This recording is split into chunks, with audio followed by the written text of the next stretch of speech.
Um, Again, for anybody who's new, this is Cody Mathews. Jessica is back here. If Jessica, can you just wave for everyone? And then we've got the girls. We got all the rest of the family. I think all the rest of the family here tonight. Minus one. Or minus one. Okay. So very good to have them. For those of you who weren't here a few weeks ago, Cody was able to come. They had some sickness and weren't all able to be here. But Cody and Jess are here in the States for about 3 months. And so you wonder, why are they not here with us every week? Well, that's because they have a lot of other churches that are supporting them, and a lot of those churches are in Pensacola. And so every week y'all are here, y'all are at a different church, and then you're traveling some at other churches. And so we get the Mathews when they're here, but they're very busy.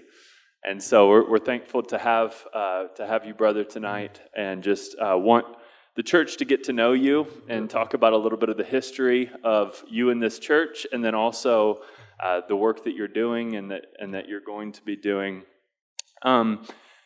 And I want to say a few things maybe before we start, just to create a framework for this, because I know some who are newer to the church may not understand how we look at and approach missions as a church. And I just want to say one or two things about that quickly before we talk about the Mathews in particular. Our sending church that helped us plant this church back 16 years ago now, Grace Life of the Shoals, taught us something, and Cody was there learning this with me back in 2008 or so, whenever they talked about personalizing missions. And it was a revolutionary idea to me, growing up in the SBC, nothing against the Southern Baptist Convention on what I'm about to say, but they do a lot of great things, but they do it oftentimes without a name and a face. And you kind of put a bunch of money in a big missions pot, and it goes to people you don't know. And God uses it, and good things happen. But our conviction and the conviction of Grace Life of the Shoals is that's not the most biblical way to do missions. We need a name, we need a face, we need a person, a relationship with those that we're working with. And so that conviction, I think, grew in both of us early on, and we got a vision for that. Then we see it in the scriptures as well. And so Cody has a history in this church, Jess as well, and we'll say something about that in just a moment. But I want to just put one passage that I think is really important for us as a sending church before us. So 3 John, verse 5 says, "Beloved, it is a faithful thing you do in all your efforts for these brothers, strangers as they are, who testify to your love before the church. You will do well to send them on their journey in a manner worthy of God. For they have gone out for the sake of the name, accepting nothing from the Gentiles," so they're not being supported by the world or by non-believers. "Therefore, we ought to support people like these, that we may be fellow workers for the truth." And so this is part of what it means. We talk about holding the rope for those who go down into the well. And maybe you can even give some context to this statement if you want. But sending a missionary down into the well, and then there's people who hold the rope for those missionaries who go down. And how do we hold the rope? Well, we equip and encourage and get someone ready to go down. A local church plays a role in that, sending them ready to go down into that well. But then they hold the rope through prayer and financial giving. Those are the two primary ways a sending church holds the rope for those that are sent out onto the field. And so that's our role with the Mathews, is to hold the rope through prayer, through giving. And so we'll say something about both of those things at the end. But let me just get you talking, brother, and I'm going to say less. Talk away, brother. But I don't remember the exact date. I tried to find it earlier this afternoon. I don't know if it was July or August of 2020 that y'all were officially left. Yeah, so we went to language school. My wife can help me with these dates. I know we arrived in Peru in January 2021, but I think maybe the sending was before language school, something like that. That's when COVID came. It's like all a big blur, those months. But something in that. We lost you before we lost you when you went to language school. So that was actually a great thing that I know has been a blessing for y'all, being able to go to language school before you got to the field. But But it was during the COVID time that they left our church and were getting ready to go to Peru. And so 2020, before that, let's talk about maybe before 2020 for just a second, because we didn't just meet you at that time. We've known each other a long, long time, and you've known many people in this church a long time. So maybe catch people up with context. Mature, crazier Cody. Yeah. So I first met Cody. Who knows where this conversation will go? Because me and Cody could talk a long time and never actually get to what we need to talk about tonight. So I was a Disciple Now teacher for Cody and Daniel Franklin back when they were in high school, and I was a youth minister at a different church, and that was our first. Is Daniel here tonight? Okay. But that was our first interaction together, and I remember even in high school, I think you were in 11th grade, Cody, and you were already talking about sharing the gospel with other guys in the locker room and things, and just the Lord, from an early age, Cody had a heart to share the gospel, to minister. He's just been a genuine lover of the Lord, lover of people and of the saints of God for as long as I've ever known him, and then when we went to start this church, Cody was there with us at the beginning and then eventually became an elder and served with me as a pastor for many years. And I'd love to share some stories about that too. But do you have anything to add with just those formative years? I mean, the Lord turned you from a boy to a man in that time, Absolutely, no doubt. Yes. I remember being away. I did a few semesters of Bible college when I was 19. But I remember when part of the things something God was doing in my heart to send me back to Pensacola. There's a lot of things going on, but I remember praying, Lord, I want to be where you're working. I want to be where you're working, where I could grow, where I could thrive, where I could learn and serve you, and where you're doing something great. And I don't know if I called you, or I think I might have called you when it was saying, hey, I'm moving back to Pensacola. What's going on? And I became reformed in my theology, and that was when you were starting the church. And so I was pursuing missions. I knew I'd always wanted to be a missionary, and so I was pursuing, growing up Southern Baptist, the only route I knew, which was the IMB. But long story short, the Lord brought me back here, and it's very, very wonderful. I have from those early years in my journals of wanting to be trained in the cross and sent out from the cross. And it took maybe a good decade, but just all the things that the Lord had to work in me through and just things to learn. But it was really wonderful. I have no formal theological training. I was just blessed to be a part of a good biblical church. And so thank you, brother, for just your biblical faithfulness and your prayers and how it really greatly impacted my life. Amen. One of the early memories I know many in our church have of you and Jess is already your heart to minister, not just in the church context on a Sunday morning, but in the community and more of a missions type way, was when we replanted the church down in the Brownsville area of Pensacola back in 2011.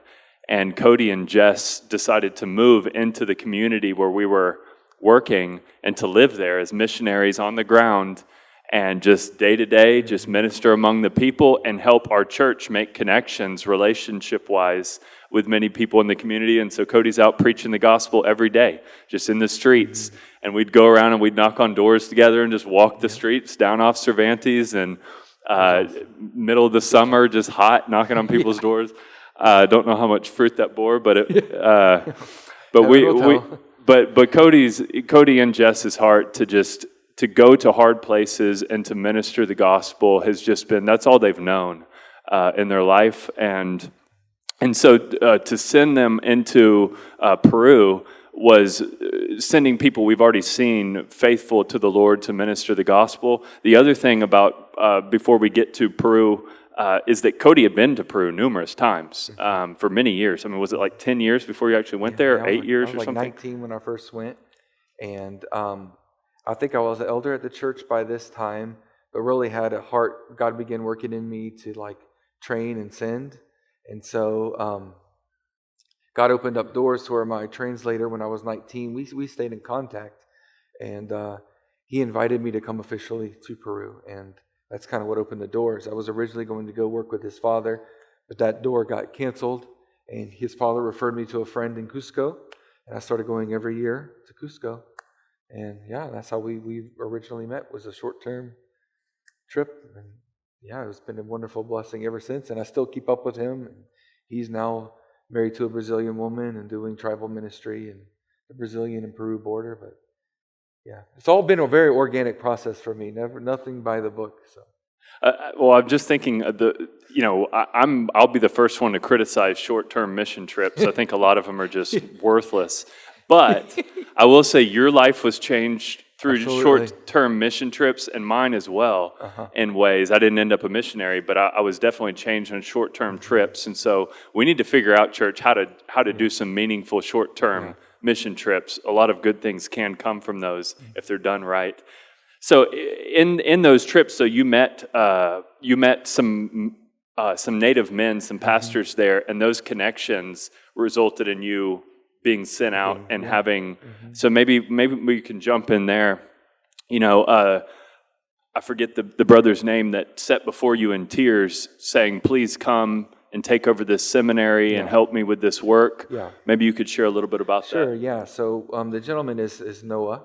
His Spanish name is Noé, and he is a Quechuan man. And so the Quechua people are the descendants of the Incas. They're essentially the Incas. And so the language, instead of being called the Inca, it's called Quechua. And had a really big heart for his people, because a lot of them live very isolated lives and country lives, and where there's not a lot of education, not a lot of opportunities. And so him, along with a Peruvian woman, his wife, of course, and along with another couple who Ed and Peggy bore. She was born in Cusco but lived most of her life in America, and her husband was a Vietnam vet. They became missionaries. She was 58, and he was 63 when they became missionaries. And when we arrived, we'll probably talk about this later, she got sick and went to be with the Lord when we arrived at Peru, and he was on a ventilator, but he's alive and in South Florida now. So them together, they started this from very humble beginnings, this seminary, and targeting the Quechua people. And so a lot of the education was just based on their level. Some of these people did not have high school education, and so Noé set apart 2 years of his life. He had a wonderful career as a professor at a institution, received benefits from the state and everything, but he forsook all of that for his people, and along with Ed and Peggy, they started this seminary little by little, visiting the isolated peoples, getting the churches together and studying. And so it was very wonderful, just how it was a match made in heaven, really, because, and they didn't reveal this to me their very first trip, but they had been praying for a young family, a young person to really kind of take the reins. And so that was a very good thing to see the Lord work. And I think whenever, I'm sure we'll talk about this in a minute, but whenever we're going to new regions and going to new places and just seeing the Lord work amongst these forgotten people, I just think about Peggy and how she never got to see the fruit of her labor and became a missionary at 58 years old. I mean, how many churches would be excited to be like, we have these missionary prospects, in their 60s going. But just to see how we're really just standing on their shoulders. And there's a lot of people like that, I suspect, in the world, but in Peru, the Lord has given us the privilege to meet wonderful people who love the Lord, who've poured out their life to serve, and really want to build and edify the church and bring the gospel in difficult places. And God has just really given it everything to us on a platter, mainly because of those who went before us. Yeah, I think that's the humbling reality. I mean, Pastor, you weren't here this morning, but Kent was preaching about this ancestral faith that we're really standing on the shoulders of those who've gone before us, receiving the same gospel and passing it on. Mm-hmm. And, although you work in some unreached areas, and we'll talk about that in just a second, you're also in some areas where people have been laboring, and you've kind of entered into their work, and so it's kind of the best of both worlds. Maybe real quick, Cody, as I was thinking about what would be beneficial for you to share, I mean, I think this is probably a fair thing to say that most missionaries, when they enter the field, it is not easy. Yeah. For anyone. Yeah. But I know for you in particular, for you and Jess and the whole family, like there's been just trial after trial. Yeah. I know you don't want to sit here and go through all of that, but at the same time, I think it would be beneficial to us because sometimes, suffering will enter our life and we'll say, well, what did I do wrong, Lord? Yeah. I'm suffering. And we might need to say, what did I do right? I'm suffering. Because many times it's in the path of obedience that it's hard. Jesus says the narrow way is hard and few find it. And so that's certainly been y'all's life the last 3 years. How has the Lord walked with you through these trials? How have you seen the Lord's faithfulness? Yeah. What could you say to us? Man, I just think about what David says when he says, your gentleness, O Lord, made me great. And just the kindness of God, just to be so gentle with me, patient with me, and long-suffering with me. And really what paved the way, for me going through everything that we went through was this church. And I'm looking at this is another topic for another day, but, I went through a lot a couple of years before going onto the field. And there's a sweet little lady here over here shaking her head. I remember her sending me a video of what's that movie, the Christian football, Facing the Giants? Is that what it's called? Where they're like real country, can't act, but it's a sweet movie, But it's a great scene where the football player, he's blindfolded and he's doing bear crawls. And he's having to carry this other guy on his back. And he's blindfolded, so he can't see how far he's supposed to go. And he just goes and goes and goes and goes and goes. And I remember this sister over here sending me that. And just saying that God, through trials, gives you the endurance to face things. And so a lot of what all we faced was really molded and shaped, and the wrestlings were done here before then. But yeah, so upon arriving, so we went we went to language school, 50% fundraised, and so we thought, okay, we just wanted enough to be able to pay the bill, a little bit of bills that we had. And then we could just focus on Spanish. And so we were thinking, okay, yeah, when we get back, we'll just do the rest of the 50%. And so right when we had sold our house, we had sold our cars, literally everything. And we get back from language school, and we are getting ready to go fundraising again. And think, we just a few more months, right? And then COVID comes and everything is shut down. And we're, just kind of basically stuck. And it was a crazy time because we're just like, Lord, don't you remember, what's going on, Now, hindsight is 2020. During that time, COVID was very strict. And I have friends who were there during that time who, for 6 months in their apartment, their kids couldn't leave and go outside. It was genius science. And but here we were in Florida, living the life. Hindsight is always 2020. And so then we get there, and in our welcoming, we were the last flight, I think, to arrive, and we were the only people in the airport with 17 suitcases, and everybody looked at us like we were insane. And so we get there, and about a month and a half into it, we get together. All the churches were closed, everything was shut down, but me and some of the Ed and Peggy and Noe and his family wanted to get together and pray and read the scriptures and stuff, and that's where we all got COVID together. And so we got very sick, and it was a weird feeling. I was very sick for 2 weeks. It just got progressively worse, and got to the point where I couldn't stand up. I couldn't walk without passing out. And we knew nobody, right? So we had no contacts other than Noe. And they all were getting really progressively worse too. And so we bought our car from a missionary doctor who was moving. And so I reached out to her, and she told us a good clinic, and so I called the guy, and he sent an ambulance to come and get me. And he was like, hey, let's just go check you out, And so we went, and it was just a great, I remember just sitting in the back of this van and him speeding, and, I'm literally leaving the seat like this thinking, what is, I just left my wife and children by themselves. Like, what is happening, God? And then get there and have to do all the exams and they told me I have 40% like my lungs. I have double pneumonia and 40% pneumonia in all of my lungs and then come and I'm hospitalized for 11 days. But during that time, he's worse than I am and. Yeah, and then Ed is put on a ventilator and Peggy dies. And that was literally, it was a very sad thing. And that was just kind of really the beginning punch in the face. And then after these moments, of getting back and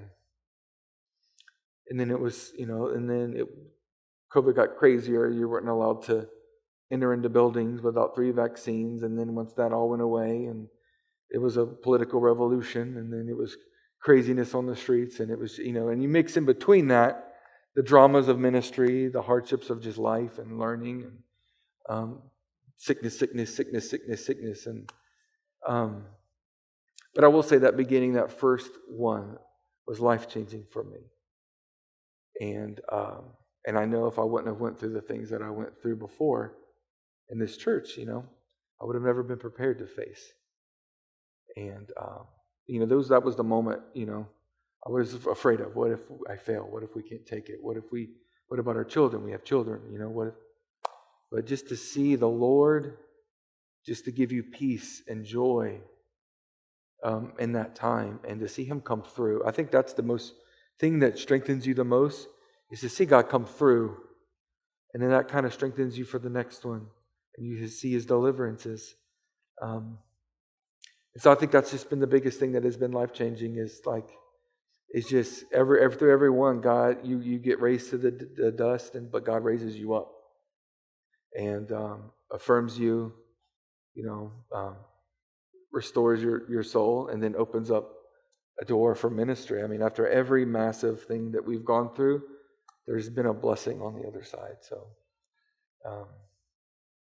So yeah, I guess I could ramble a lot, but yeah, I mean, truly makes you rely upon the Lord and see that it's His hand, but that He's got you, that you're safe. You're safe because He's got you. And He's going to get you through it because He loves you. And I think that's the beauty of it. It's not fun.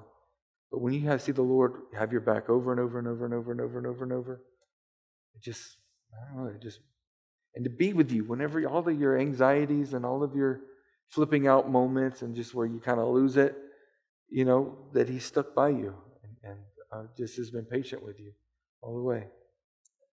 Yeah. Thank you, Cody, for sharing that. I think we glorify missionaries and make it seem like it's always just easier if you go and then you get there and you're like, man, this is hard. I didn't know. Yeah, and so absolutely. Thank you for giving us a realistic picture of what that's it's the like. prayers of real people like you guys that we've experienced real breakthroughs in our life with our children and our parenting, with our health, with our ministry, to where it gets real. And then, you wonder how much more can you give? How much more punches in the face can you take? And you just really need a breakthrough. And you ask God's people to pray, and God does it. So I really was very excited just to come and just say thank you to everyone who prayed for us, who continue to pray for us. And, and that's not even just the ministry and the people that you've prayed for. So I've just a testimony of just a praying people. I mean, I literally got to meet a woman, and she was surprised I remembered who she was. I'm like, how can you even say that? And she literally would text me when I'm in the hospital saying that she hasn't been able to sleep at night, that she's been wrestling with God for me. And I'm like, that is the most amazing thing I've ever heard. It's like anybody could preach a sermon and tell somebody about Jesus and do all that stuff. That stuff is easy. But to genuinely love somebody and carry their burdens, that's where it's at, Well, it's been an honor to in a very small way pray with y'all. I think it's worth saying this. When Cody speaks of the importance of prayer for the work they're doing, he means that. I've spent more time praying with Cody than probably anybody that I know. I mean, about 7 years every week for hours and hours at a time when we were pastoring together. And so Cody means it when he says he wants you to pray for him. And which I feel like the Lord has rained down so many blessings in the last 3 years, but I feel like that's where all that stuff was won, Amen. That's where all this was won. Yep. So we'll keep serving you in that way, brother. Yep. I want to ask a few more questions, kind of in terms of let me see what time we have here, just so we can know. Okay. You're in Cusco. You initially went to work with the seminary. That has happened, but not exactly the way that they had told you initially.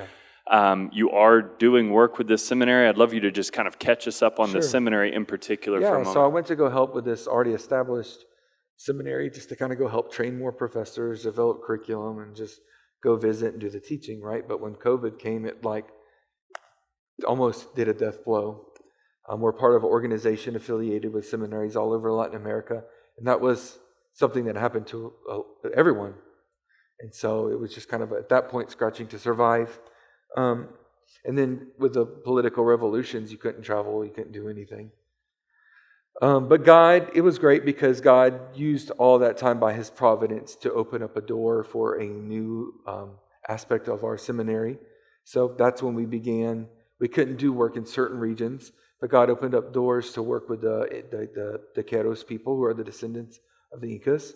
And we were able to, He just really exploded that door. And so we began developing a whole other curriculum just for them. So think of the 2 programs that we already offered, a level even below that for almost illiterate people. And so we've written 4 classes for them and have had them translated in Quechua. One of them that I really love is from Mount Zion Chapel Library here, sent us in Spanish, Spurgeon's Catechism for Children, and we translated that into Quechua. So that's one of the first classes that these brothers take. And then we were asked, because the women could not read, to put those courses on electronic devices, solar-powered by devices, so that, and they're working on that now, and you guys were able to pay for those devices, and so thank you for that. And so that really kind of opened up a whole new area for us. And during that time as well, we saw a great need. Okay, here's these people in the country with limited resources, but then there are these affluent people in the city, these young people on fire for the Lord, and there's nothing for them. We need something a little higher in education. And so for over 2 years, we were really just kind of working by faith, hoping to fulfill this need. And then God provided us another brother, a wonderful brother, to help. And right when I left, we finally launched a bachelor program. So we were, over the last 3 years, able to develop 2 other dynamics. So that's been good. So it's been one obstacle after the other. It's been frustrating. But yeah, if it was easy and was efficient, they wouldn't need missionaries, I guess, So with there's another ministry that I know has become in the last, and more recently, one of the things that looks like could be a really big open door for a lot of the unreached areas and some of the isolated regions. With these audio Bibles, maybe you could speak a little bit about that, and then that opportunity that you may have coming up here in the next week or so. Yeah. And so, I've been to Peru, and I would always notice these villages out on the tops of the mountains and stuff, and be like, are there churches there? Are there Christians there? Are these people being engaged? That was always on my heart, right? And I went to Peru wanting to train and evangelize, at least reach peoples. And so I don't even know how I got in contact. I think it was through requesting. It's through a missionary to India that our church used to support. He would go to these illiterate villages and bring audio Bibles to them. And he recommended, I called them, and I requested one for our first trip to Queros. And we were able to give that one to the mayor of all of the 5 communities, kind of like the chief, the leader guy. And it was a really awesome experience. And they were really excited about that. And I kind of developed a relationship with this ministry when the gentleman who oversees South America, he's visited our home a couple of times. And within one day, I got a call and he said that he received a surplus of Bibles and wanted to know if we could receive them. I'm like, absolutely. We've been praying for this. We've been wanting this. And then the connections and the floodgates just kind of opened up in the jungles and in the mountains and from different denominations, from pastors, from organizations. So it really began to open up a door where we were able to put these Bibles into the hands of people, God's people, whether through a seminary, a denomination, or an organization, to mobilize them. So through various circumstances, the Lord has quite comically taught me at times that, our role is to train and to see these brothers succeed and give them everything they need to do their work. Like, I don't have to go all the time and do everything. I couldn't physically do that. They're called to reach their people. And so it really just began to spread like wildfire. And it comes in waves, the shipments. And we've created a great problem for them because they normally did not ship this many Bibles to Peru. But I think with this shipment will be mobilizing people to distribute these Bibles in 24 languages. And that's throughout the all in different regions. And so one of my goals is to support these men, to help teach the churches how to give to these things, support their people to go. And I really try to involve whoever is there, whatever church is there, to kind of take it a step further, right? For them to carry on the long-term stuff. And I just try to give them whatever they want or whatever they need to do that through financial support, gas money. Daniel Franklin bought them some dirt bikes to go to the mountains and stuff like that. So it's been a really wonderful opportunity. And just to explain it a little bit, as an American, you think of giving Bibles and you think of maybe like Bible distribution, and that's really not what it is. So it's not equivalent. Handing a Bible, like somebody on the street here, a Bible, is not the same as adding someone from a native community that's very isolated, something in their language that's audio form. That thing will get listened to. The Bible, they may go through a crisis or something and they'll open it, but you put this audio Bible into this oral learning society that doesn't have a lot of resources. Like James knew what he was talking about when he said God has chosen the poor to be rich in faith. There is a simplicity of mind in a simplicity of faith and genuineness for people who live all over the world where there's not a lot of stuff. And so the goal is not just to give out an audio Bible to everyone, but to give one per family or one for a group of people. And the goal is for them to listen to the entire New Testament together. And during that time, having someone just give a follow-up. Hey, what's going on? How are you guys doing? Do you have any questions about Jesus, about the Bible? And what I love about it is that God's word is unleashed and does the work. And then secondly, it equips the people to feel like, they feel like they can do this. Right? It's one thing to say, go plant a church. Go preach on the streets. There's a level of preparedness that you feel you need to be and that you must be in order to do that. So it's very empowering to the saints because anyone from a great theologian to a sweet old lady can carry this Bible and give it to their family member. They could listen to it. And they also give out projectors with the Gospel of Mark and Luke. It's just somebody reading the Bible with a drama added to it. It's a wonderful thing. After this, it exploded even more, and I got even more calls from different places and other regions of the jungle, and I think 8 more languages. That's in a completely different region. And then before I left, I got asked by the Assemblies of God, I met with their elders, and they were like, we need to repent. We've neglected the Quechua people. We've sent out 3 missionaries all over the world, which I thought was very impressive. In general, they had a missionary in Pakistan, Mozambique, and another country, Egypt. Amazing. An example. But even they were saying, can you give us these Bibles? Can you train us? Can you mobilize us? And so this year, or this trip, I'm really just kind of praying that God would give us more and more favor with these people. And I had the privilege of speaking with the president of that ministry, and And he said, if you guys can provide the army, we'll make sure that every isolated community in Peru has the Word of God. And so in a couple of weeks, I'll be going and to meet these people in person, speak with them. And if they don't bring it up, I'm going to just ask them, can you supply us? Can you just please really quick, 20, 30,000, a year? And I'm really wrestling with this, because somebody's got to think about the people who are not thought about. God thinks about them. I just want to highlight that last thing right there. This is something I want us to pray for in just a moment and keep praying for, is this particular opportunity. Me and Cody were talking about this a few weeks ago when you first got here.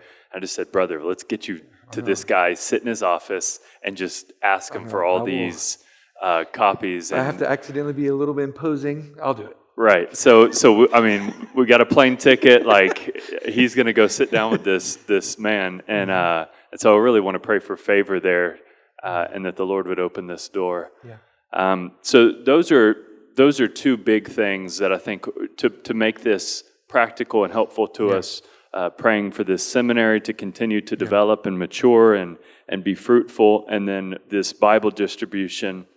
And I think that could also open up some short-term trips. Absolutely. For us, and some of the, we've had members go and help with different projects over the last few years, but this one in particular would be one that we could send some short-term trips. So it'd open up some opportunities for all of us. The teaching, things are getting more developed now, where it's finally, we've had visitors, but it's been for specific objectives, and so if they had ability to fill that hole, we've asked them to come. And so hopefully this will open up the door for more visits now that we're hosting classes and conferences for people with teaching gifts, but even for people who just don't teach but want to serve. And if they want to accidentally have to cuddle in the jungle, they can do that. Y'all are like, what? There's some stories that we won't share right now, but they're worth hearing. So ask Josh later. So here's what I wanted to do just for our last few minutes is really put some of these things before the Lord that you've shared with us. Cody's going to get to go to some of the city groups. He's going to actually be preaching here, not next Sunday, but the following Sunday. So we'll get another chance to hear from Cody. But I want us to just have some of the men just take a few moments, lead all of us in a time of prayer for their ministry, for their family. So those two categories, the Mathews family, the Mathews ministry in Peru and the work that they're doing there, if we could take time to pray for those two categories. But Cody, other than the seminary, the Bible distribution, anything else you would want us in particular to be praying for some of these men to lead? Yeah, just going back, there'll be a lot of different changes for us. Just friends have gone, close friends that we celebrated holidays with. And so, just really, and it's been great stepping back and just analyzing, talking with Jessica. What do we need to change? Like how can we be healthier spiritually and physically? Like what do we need to get rid of in our life? And so just for wisdom going back, just to thrive, my prayers always for our family is to thrive physically and spiritually. So just that God would fulfill those needs. And we finally, it was a long struggle, found us a wonderful church that we love. And the girls found them a school part-time that they love. And just for the family part, for God to just bless and provide.